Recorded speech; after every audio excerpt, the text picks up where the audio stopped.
Hello বন্ধুরা, তো সবাই কেমন আছো? আশা করছি অনেক অনেক ভালো আছো। তো ঠান্ডা ঠান্ডা পড়েই গেছে, তো তাই ভাবলাম তোমাদের সঙ্গে একটা ছোট্ট রেসিপি শেয়ার করি। তো আজ নিয়ে চলে এসেছি মেথি শাকের পরোটা। ভীষণ মজাদার একটা টেস্টি খাবার। তো তার জন্য দেখো, প্রথমেই নিয়েছি কিছুটা মেথি শাক। মেথি শাক কিন্তু এখন বাজারে প্রচুর পাওয়া যাচ্ছে। প্রথমে একটু ভালো করে বেছে পরিষ্কার করে নিয়েছি, কারণ মেথি শাকে কিন্তু খুব পোকা থাকে। এবারে মেথি শাকগুলোকে একটু ছোট ছোট করে কেটে নিচ্ছি, কারণ এই মেথি শাকের পরোটাটা করার জন্য আমি মেথি শাকগুলোকে একটু পেস্ট করে নেব। চাইলে এই মেথি শাকটাকে একটু কুচি কুচি করে কেটে ময়দার সঙ্গেও মাখিয়ে নেওয়া যেতে পারে। তো আমি আজকের এই পরোটাটা করছি মেথি শাকটাকে একটু বেটে নিয়ে। এবারে কুচি কুচি করে কেটে নেওয়ার পর এটাকে খুব ভালো করে 2 বা 3 বার জল দিয়ে ধুয়ে নিয়েছি। তো যেহেতু একটু মাটি বা বালি লেগে থাকে, তো তার জন্য খুব ভালো করে ধুয়ে নিয়েছি। এবারে এগুলোকে একটু মিক্সির বাটিতে দিয়ে দিচ্ছি। মিক্সির বাটিতে দেওয়ার সময় দিয়ে দিচ্ছি 2টো কাঁচা লঙ্কা, আর দিয়ে দিচ্ছি সামান্য এক টুকরো আদা। এবার এটাকে সামান্য একটু জল দিয়ে খুব ভালো করে পেস্ট করে নেব। এদিকে আমি ময়দাটাকে রেডি করে নিচ্ছি। চাইলে আপনারা আটা দিয়েও করতে পারেন। তো প্রথমেই আমি এখানে 400 গ্রাম মতো ময়দা নিয়েছি। ময়দার মধ্যে পরিমাণ মতো লবণ আর 1 চামচ চিনি দিয়েছি, 4 চামচ সাদা তেল দিয়ে ময়দাটাকে খুব ভালো করে মাখিয়ে নিচ্ছি। ময়দাটাতে অল্প অল্প করে জল দিয়ে খুব সুন্দর একটা নরম ডো তৈরি করে নেব। তবে খুব বেশি শক্ত করলে কিন্তু পরোটাটা খুব শক্ত হবে, তো তার জন্য খেতে খুব একটা ভালো লাগবে না। তো এখানে আমার ময়দাটাকে খুব ভালো নরম করে মাখিয়ে নিয়েছি। তো দেখতেই পাচ্ছেন ময়দাটা কতটাই নরম মেখেছি। তো এবারে ময়দাটাকে একটু ঢাকা দিয়ে রেখে দেব। এবারে গ্যাসে একটা প্যান বসিয়ে দিয়েছি। প্যানের মধ্যে দিয়েছি 2 চামচ পরিমাণ সাদা তেল, দিয়েছি সামান্য একটু কালো জিরে। এবারে এর মধ্যে বেটে রাখা মেথি শাকটা দিয়ে দিচ্ছি। তো দেখুন, আমি একটু যেহেতু জল দিয়ে বেটেছি আর শাক থেকে যেহেতু একটু জল বেরোয়, তো সের জন্য একটু পাতলা মতোই হয়েছে।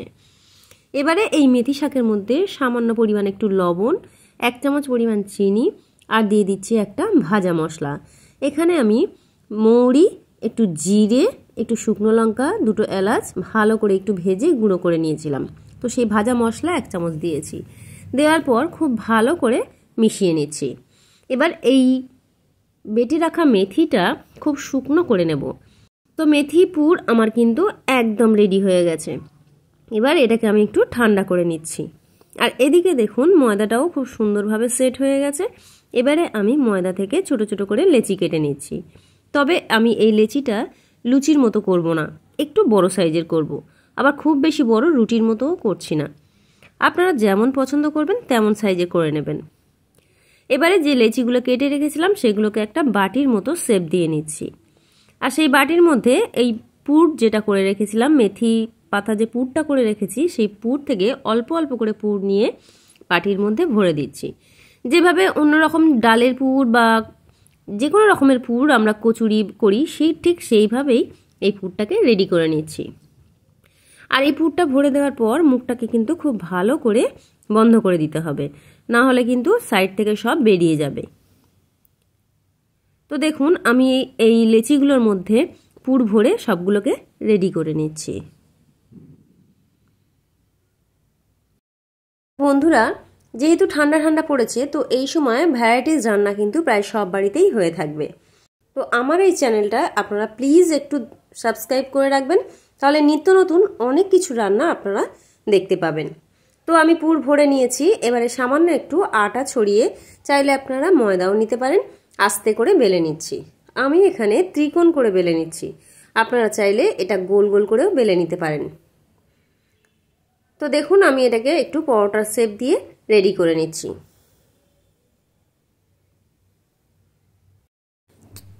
খুব আলতো হাতে এই পরোটাটা বেলতে হবে, নাহলে কিন্তু সবটাই বেরিয়ে যাবে।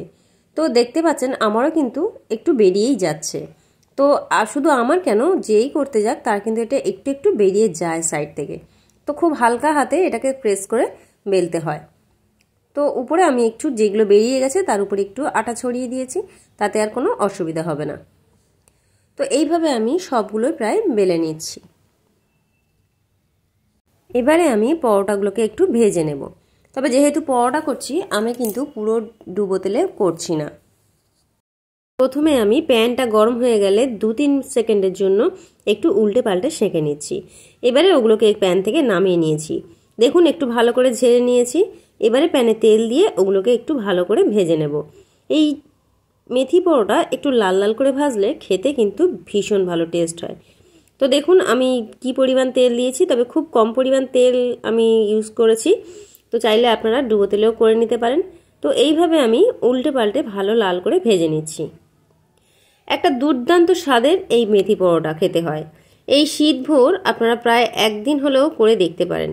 শীতকালে তো অনেক রকমের পরোটা, লুচি, কচুরি হবে, তো তার মধ্যে এই রেসিপিটাও একদিন রাখতে পারেন।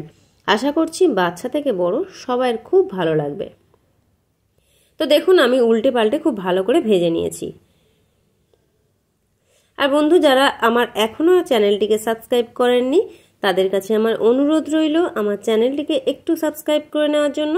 আর যারা সাবস্ক্রাইব করে দিয়েছেন তাদেরকে তো অসংখ্য ধন্যবাদ জানাচ্ছি। আর নিত্য নতুন রেসিপি দেখার জন্য কিন্তু সহেলির রান্নাবান্না চ্যানেলটিকে অবশ্যই সাবস্ক্রাইব করে নেবেন। তো দেখুন আমার মেথি শাকের পরোটা কিন্তু একদম রেডি হয়ে গেছে। তো আমি এইভাবে আরও কয়েকটা পরোটা ভেজে নিচ্ছি। তো আমি আরও কয়েকটা পরোটা প্যানের মধ্যে দিয়ে দিচ্ছি।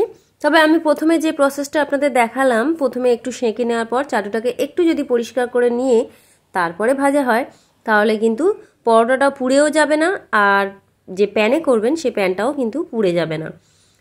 তো দেখুন আমি আরও একটা দিয়ে দিয়েছি, এটাকেও বেশ ভালো করে ভেজে নিচ্ছি।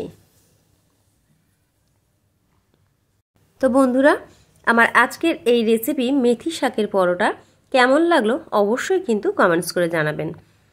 তো আজকের এই মেথি শাকের পরোটাটা আমি সার্ভ করেছিলাম ঘুগনি দিয়ে, আর দিয়েছিলাম উপরে একটু পেঁয়াজ। আপনারা চাইলে এর সঙ্গে একটু টক ঝাল মিষ্টি আমের আচারও দিয়ে দিতে পারেন। দারুণ স্বাদের এই মজাদার রেসিপিটা একবার হলেও বাড়িতে ট্রাই করে দেখতে পারেন। আশা করছি অনেক ভালো লাগবে। আর ভিডিওটা ভালো লাগলে প্লিজ আমার ভিডিওতে একটু লাইক, কমেন্ট আর একটু শেয়ার করে দেবেন।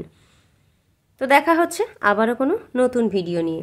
ভালো থাকবেন, সুস্থ থাকবেন। ধন্যবাদ।